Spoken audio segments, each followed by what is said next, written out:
In today's Daily Dose with Dr. Marianne Bowman, a viewer wants to know if there's ever a time when women no longer need a pap smear. Pap smears are tests that help us to find cancer of the cervix early, before it continues and before it can kill.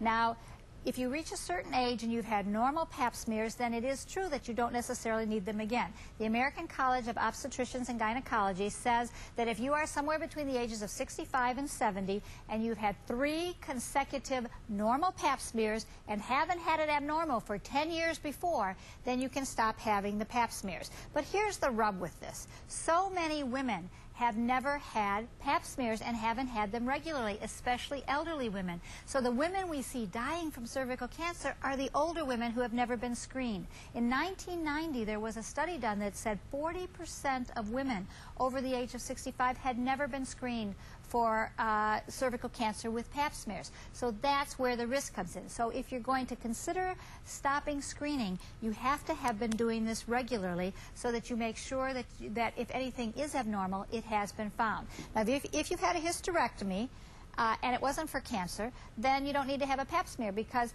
your cervix will be removed most of the time. Occasionally the cervix is left, but most of the time the cervix is removed, so you can't get cervical cancer.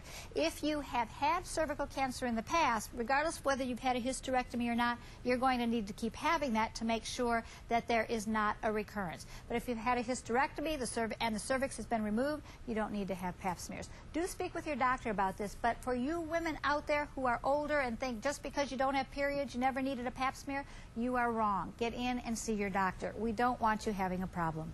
Good luck. If you have a question for Dr. Bowman, call the hotline at 841-9999, or you can email her at drbowman@news9.net. I'm Ralph.